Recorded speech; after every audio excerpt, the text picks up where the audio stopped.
Oke. Kita akan tunggu bagaimana nantinya sidang pra-peradilan. Kita akan simak bagaimana pernyataan dari kuasa hukum dari Peggy Setiawan berikut ini. Keterangan saksi siapa yang mengatakan Peggy Setiawan adalah Peggy Peron? Itu sama sekali tidak ada. Kemudian lagi mereka ajukan lagi bukti surat. Bukti surat itu ahlinya saja mereka memberikan keterangan, itu hanya petunjuk. Itu pun bukan petunjuk dalam kualifikasi 184 sebagai alat bukti, bukan.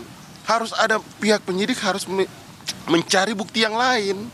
Jadi surat, kemudian permohonan gerasi, itu kan hanya menunjukkan kaitan dengan Peggy Peron.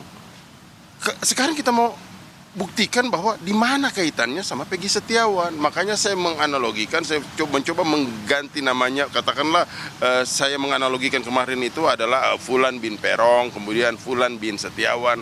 Tapi kan ahlinya demikian, kalau menurut saya sangat subjektif sekali. Tapi yang pasti bahwa untuk menetapkan tersangka Peggy Setiawan tidaklah memenuhi dua alat bukti yang cukup. Karena bukti surat yang mereka ajukan juga kan bukan pendapat kami, tapi pendapat ahlinya itu hanya sebuah petunjuk.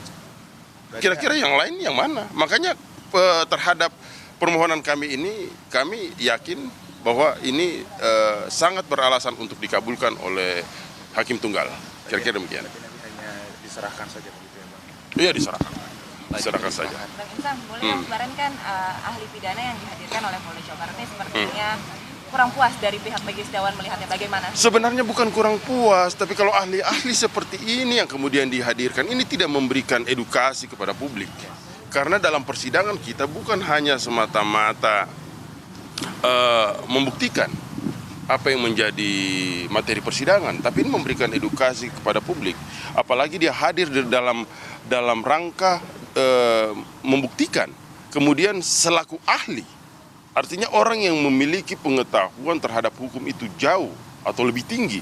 Tapi faktanya rasa-rasanya dengan keahlian kemarin yang bersangkutan, kalau saya sejajarkan sama mahasiswa-mahasiswa fakultas hukum yang baru sarjana hukum, kayaknya beda-beda tipis itu.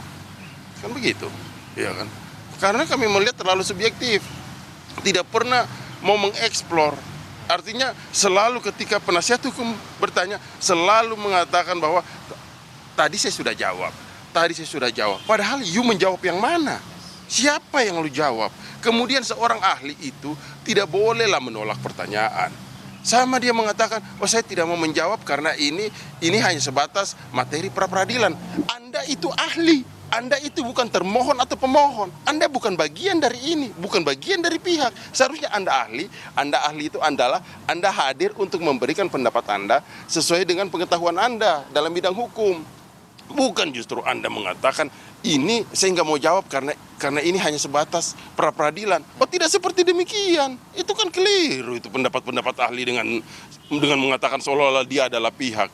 Ya kalau dia munculkan keterangan seperti itu, maka kami menduga apakah ini memang terkolaborasi dengan pihak termohon sehingga keterangannya tidak memberikan subjektif, keterangannya tidak memberikan netral. Ini kan sama sekali tidak memberikan edukasi kepada masyarakat atau publik. Kira-kira demikian. Tadi sekali lagi penegasan Bang, bahwasannya pihak dari kuasa hukum ini optimis untuk... Oh sangat optimis, aku yakin karena keyakinan kami berangkat dari fakta-fakta persidangan, kemudian berangkat dari bukti-bukti yang ada, sampai tahap terakhir kami menyimpulkan bahwa Polda Jawa Barat tidak memiliki dua alat bukti untuk menetapkan Peggy Setiawan menjadi tersangka. Kemudian juga jelas sekali kemarin bahwa dalam penetapan DPO-nya juga demikian, penyitaannya pun juga ahlinya sendiri mengatakan bahwa itu bertentangan dengan hukum.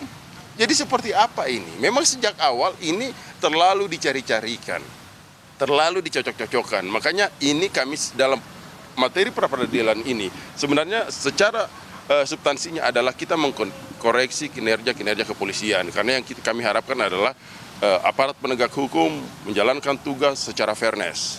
Jangan mencocok-cocokkan apa yang dialami oleh Peggy Setiawan ini terlalu dicocok-cocokkan, kemudian dicarikan bukti bagaimana yang Peggy Setiawan ini bisa masuk dalam bui. Kan tidak seperti itu. Tidak pantaslah seperti itu. Peggy Setiawan ini orang yang tidak berdaya. Orang yang hanya sebagai kuli bangunan kemudian harus bertanggung jawab terhadap, sekali lagi saya katakan, terhadap perbuatan yang sama sekali mereka tidak lakukan. Kan seperti begitu. Ini betul-betul harapan kami putusan pengadilan ini menjawab rasa keadilan bagi si pencari keadilan. Mudah-mudahan demikian.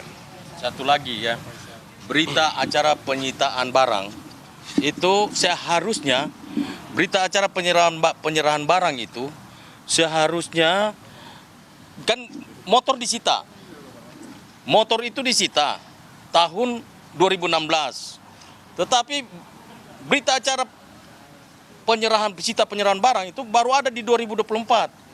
Jadi ini sangat ganjil buat kita, sangat janggal gitu ya. Jadi kita minta supaya para penegak hukum ini tolong betul-betul harus perhatikan ini. Ya, khususnya hakim dalam memutuskan perkara pada hari Senin nanti. Ya. Oke, baru saja kita saksikan bersama pernyataan dari tim kuasa hukum dari Peggy Setiawan sebelum menghadiri sidang pra-peradilan dengan agenda kesimpulan. Tim kuasa hukum dari Peggy Setiawan tadi mengatakan memang benar-benar optimis bahwa majelis hakim yang merupakan hakim tunggal Eman Sulaiman ini dapat mengabulkan permohonan dari tim kuasa hukum Peggy Setiawan.